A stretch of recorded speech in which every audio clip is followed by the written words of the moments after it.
Once again, welcome to the program. Israel has confirmed the successful termination of the head of Hamas leader Yahya Sinwar in the southern Gaza city of Rafah. Could this death possibly be the end to the Gaza war? While Israeli Prime Minister Benjamin Netanyahu does not think so, as he says that it is the beginning of the end. According to Mr. Netanyahu, the mastermind of a day of sheer evil was no more. He claims that Hamas leader was eliminated while fleeing in panic from Israeli soldiers. The deputy leader of Hamas, Khalil al-Yahya, who confirmed the death of Sinwar, says that it will only strengthen the group. He adds that Israeli hostages will not be returned until the aggression on Gaza ends and there is a full withdrawal of Israeli forces in the Strip. Meanwhile, Hamas Political Bureau member Bassem Naim, who describes Hamas as a liberation movement, says the group cannot be eliminated, even with the killing of its leaders. However, the Israeli Prime Minister has insisted that Israel could continue and will continue fighting with full force until all the hostages held in Gaza were home. The mastermind of this day of sheer evil is no more. Yahya Sinwar is dead. He was killed in Rafah by the brave soldiers of the Israel Defense Forces. While this is not the end of the war in Gaza, it's the beginning of the end. To the people of Gaza, I have a simple message. This war can end tomorrow. It can end if Hamas lays down its arms and returns our hostages. Hamas is holding 101 hostages in Gaza, who are citizens of 23 countries, citizens of Israel, but citizens of many other countries. Israel is committed to doing everything in our power to bring all of them home. And Israel will guarantee the safety of all those who return our hostages. But to those who would harm our hostages, I have another message. Israel will hunt you down and bring you to justice. The axis of terror that was built by Iran is collapsing before our eyes. Nasrallah is gone.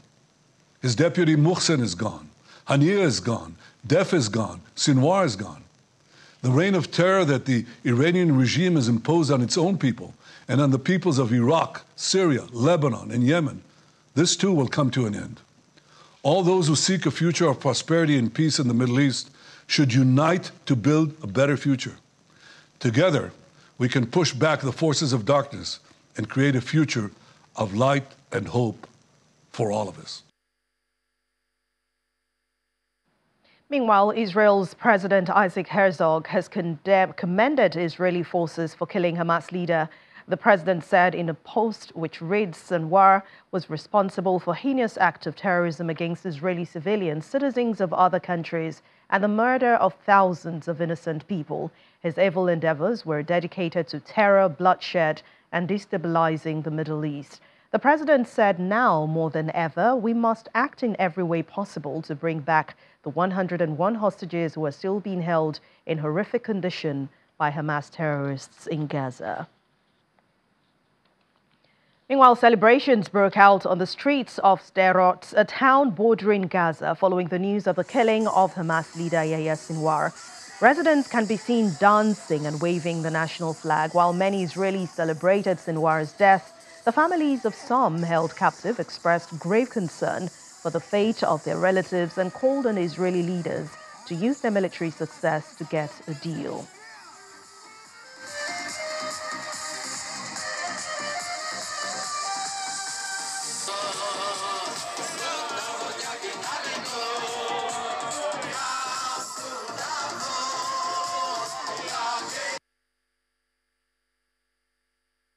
The Israeli army has released drone video showing what it said were images of Mr. Sinwar inside a building in Rafah in southern Gaza. The drone footage captures the first floor window of the destroyed building. In the back of that room, a dust-covered figure can be seen sitting on a red sofa covered by dust with rubble and wreckage in the foreground. The drone advanced and the Israeli army identified the figure as Yahya Sinwar.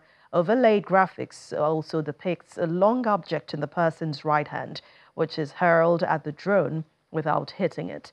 Intelligence specialists have been able to verify the location as Gaza based on the building's face and the design details inside the building. However, the date nor the identity in the video could not be independently verified.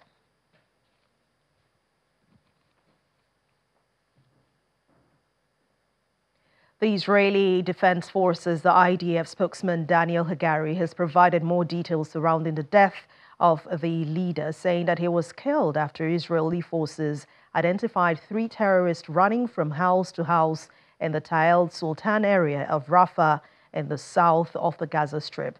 It says Israeli forces who were in the area attacked the terrorists who split up after being shot at. Yahya Sinwar ran away alone to one of those buildings. Well, according to Hagari, Sinwar was found with a gun and 40,000 shekels, indicating that he was running away and was eliminated. He added that there were no hostages where the Hamas leader was when he was killed by the IDF. But earlier, the Israeli police said that Sinwar's body was initially identified through analysis of his dental records. It says that this was then confirmed by comparison of his fingerprints.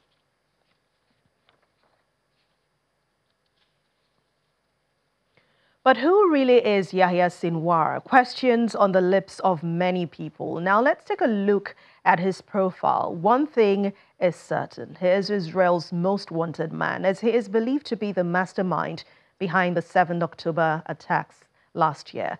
He was born in the Khan Yunis refugee camp in southern Gaza. His parents were originally from Ashkelon, which is a southern city in Israel, but became refugees after the mass displacement of Palestinians in the war that followed Israel's founding in 1948. Sinwar was first arrested by Israel in 1982 at the age of 19 for Islamic activities and then arrested again in 1985.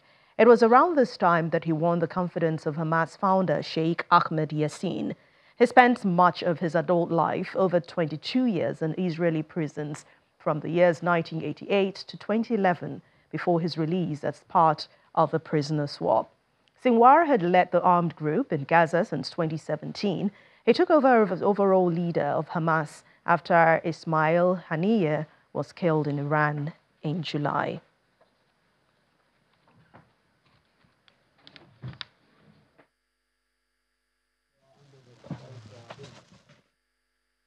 And as expected, reactions have continued to trail Sinwar's killing. For U.S. President Joe Biden, it's a good day for Israel, the U.S., and the world. Speaking to reporters after landing in Germany, President Biden added that it was time for the war to end and for hostages held in Gaza to be returned home. White House National Security Advisor Jake Sullivan says that Sinwar's death brings a measure of justice, as he had Israeli, American, and Palestinian blood in his hands. U.S. Department of State spokesman Matthew Miller also described Sinwar's death as a seismic event that changes the nature of this conflict. And Prime Minister Keir Starmer, he says that Britain will not mourn his death, describing him as the mastermind behind the deadliest day in Jewish history since the Holocaust. Mr. Starmer adds that the release of all hostages, an immediate ceasefire, and an increase in humanitarian aid are long overdue, so they can move towards the long-term sustainable peace in the Middle East. Meanwhile, U.S. Vice President Kamala Harris has reacted to the killing, saying that justice has been served. Speaking to reporters at a press conference in Wisconsin, the Vice President said that Sinwar's death is a step of progress towards eliminating the threat Hamas has posed to Israel.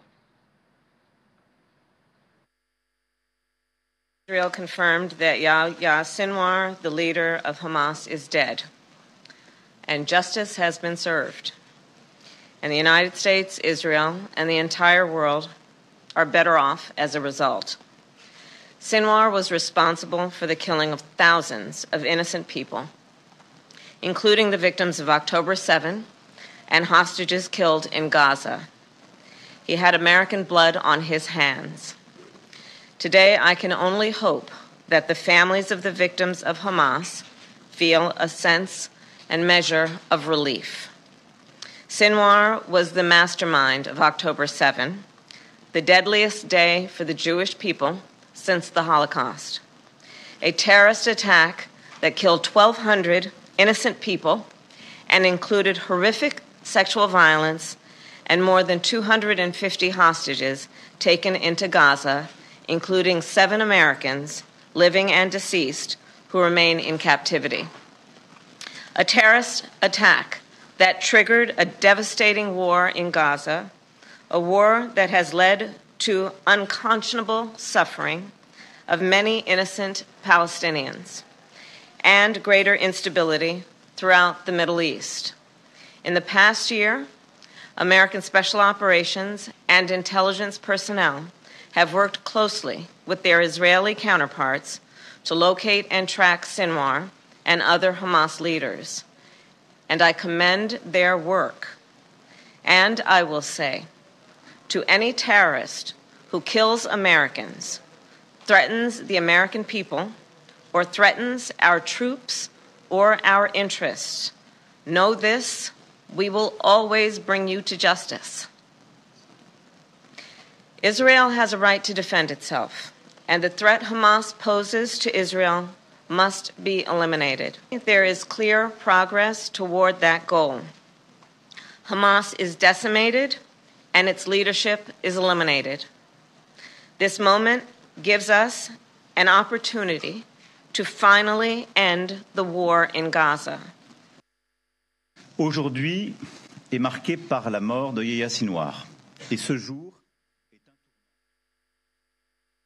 And for French President Emmanuel Macron, the death of Sinwar was a turning point. Speaking at a press conference after meeting with other EU leaders at a summit in Brussels, Mr. Macron said that this occasion should be seized upon so that all the hostages can be freed and so that the war can be finally stopped. He emphasized the need to put an end to the military operations and accept a ceasefire in Gaza to finally open a credible political perspective for both Israelis and the Palestinians.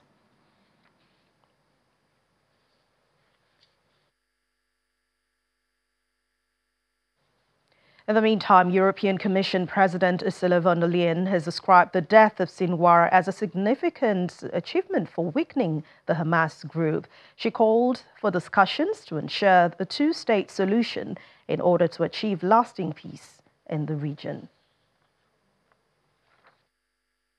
Sinwar was the leader of a terrorist organization, the terrorist organization of Hamas, and he was basically the mastermind behind the 7th of October with the killings, the massacres, the rapes, and the kidnapping.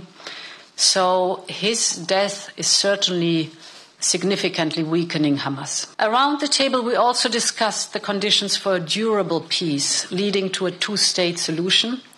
And let me stress in particular one very important point. This lasting peace and a two-state solution can only be achieved with a stable, a strong, and a reformed Palestinian Authority. Joining us now is Mr. Chukwuemeka Eze. He's a lecturer, Faculty of Law, Prime University in Abuja, Nigeria. It's great to have you here, right here in our Lagos studio. Thank you for joining us on The World Today. Thank you. As we know now, let's just dive in. Israel's most wanted man, that's Yahya Sinwar, has already been killed. There's been so many reactions coming from various presidents. Is this a deeply significant achievement when you look at it in the war in Gaza? And we know that Sinwar, of course, is believed to be the mastermind behind that October 7 attack. What do you feel? Yes, his death is a significant achievement for the Israeli Defense Forces. Actually, Sinwar had grown to become the proverbial cat with 9 lives. Recall that many saw him as a spirit because he could not be found despite the dexterity of the forces, both the Air Force, the Naval Forces, the Shin Bet, and other organs of the Israeli government. So these security forces, it had taken them 1 year and 9 days to be able to kill Sinwar. That is in this interregnum, because for a very long time they've been wanting to kill Sinwar. Since he was released in 2011, he has been a thorn in the flesh of Israel. Even in 2017, when he became the leader of Gaza, in Hamas. So Israel had been wanting to eliminate him. And in 2021, they came so close, but they couldn't succeed. So since October 7, 2023, the Israeli forces have done everything. They have eliminated people in foreign lands, including Ismail Haniyeh in Iran. But they couldn't get hold of Sinwar. So by getting him now, I think they've substantially achieved the purpose of this war, but not completely, because without their hostages. Yes. So if you want to just imagine what will be going on in the leadership of the group right now, even though the deputy has already said, oh, this is not a problem, would only come bigger. But when you think, because the truth is, they didn't see this coming. So would you agree that this is a huge blow on the group? And what do you think will be going on in the group as we speak? The group is well structured. Remember, this group is not alone. This group works with Hezbollah in Lebanon, Houthis in Yemen, and the Iranian government, including the Islamic resistance group in Iraq, and even some elements in Syria. So that connection has made the group very strong. And they work with a structure. They know that any of their leaders could be martyred any day. So I don't think they did not see it coming. I think they saw it coming. Yes, they knew one day that the Israeli forces will get hold of Yahya Sinwar. So they have positioned who will even take over from him.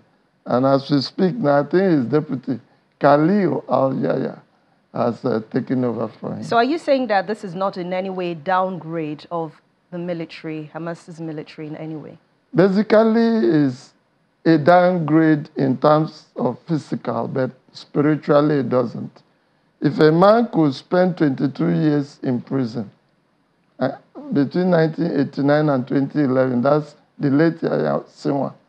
And when he came out, between 2011 and 2024, that's 13 years, his will was not broken. And there are so many of his kind in Hamas. So remember that the main purpose of Hamas is the destruction of Israel.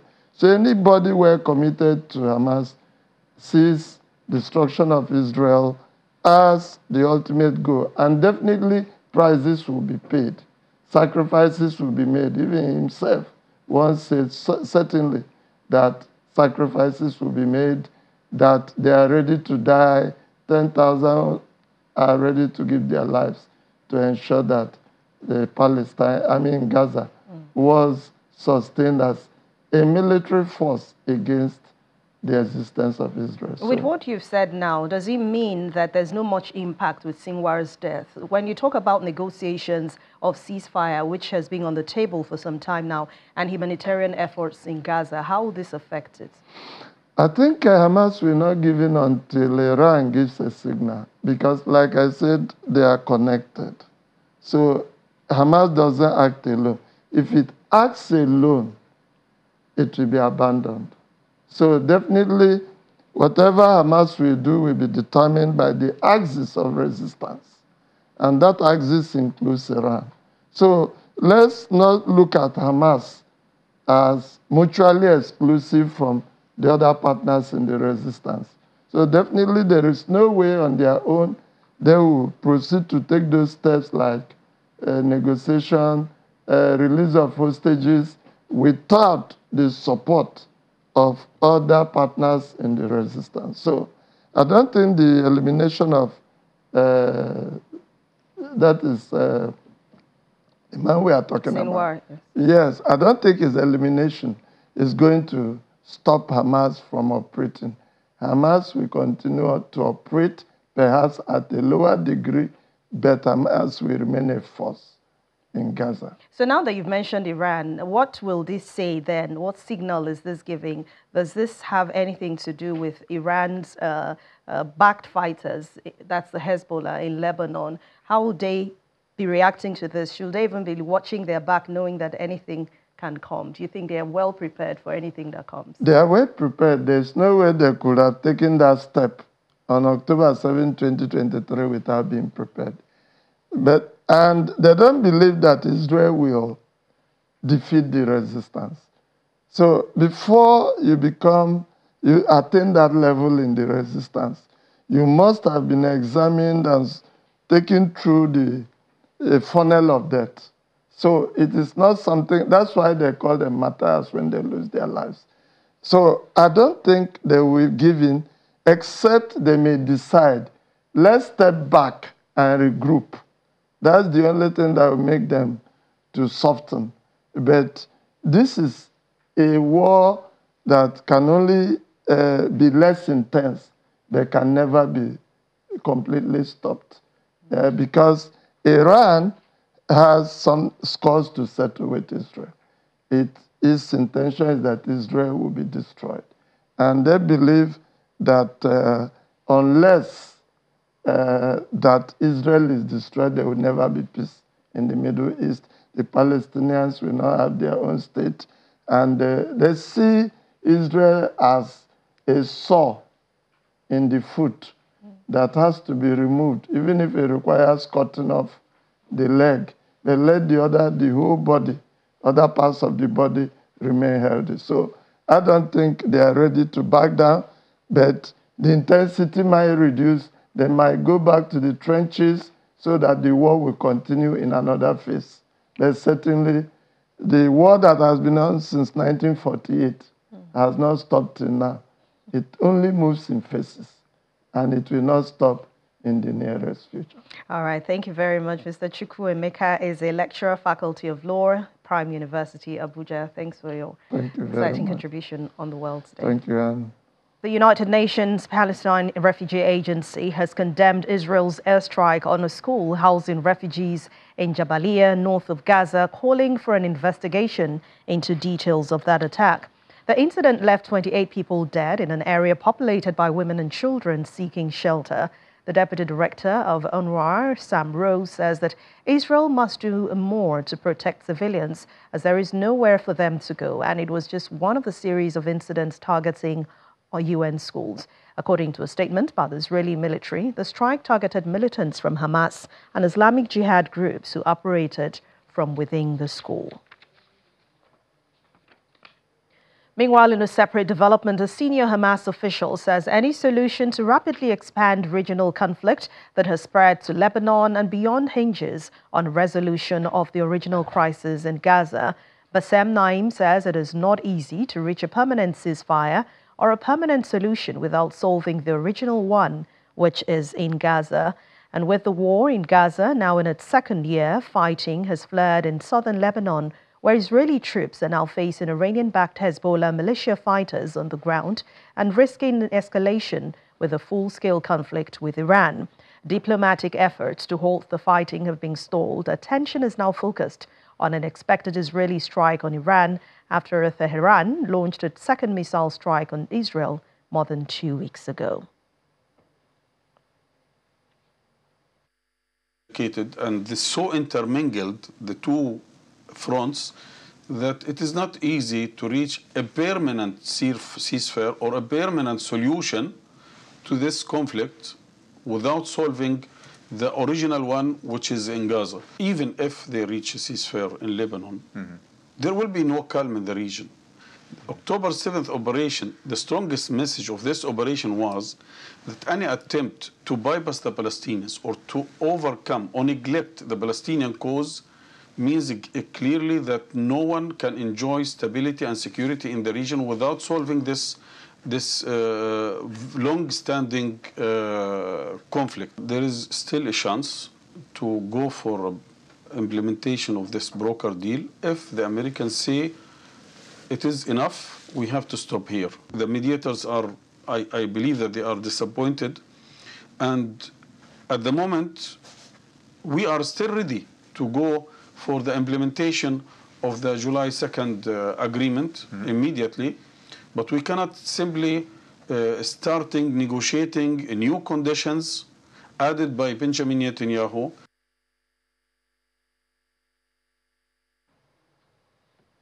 Meanwhile, in separate ceasefire developments, a senior Hamas official says that any solution to the rapidly expanding regional conflict, and speaking on that ceasefire agreement, Qatar's Prime Minister has now said that there have been no conversations or engagements with any parties for the last 3 to 4 weeks to secure a ceasefire in Gaza. Sheikh Mohammed bin Abdulrahman Al Thani told reporters this at the end of a summit between the EU and GCC in Brussels, adding that there is still silence from all parties. Sheikh Mohammed, who is also the foreign minister, has led fruitless mediation efforts with a ceasefire between Israel and Palestine Islamic movement, Hamas. Unfortunately, we've seen that the efforts being hindered in the past few weeks, and basically in the last 3 to 4 weeks, there is no conversation or engagement at all. And we are just moving in the same circle with the silence from all parties. And this is unfortunate.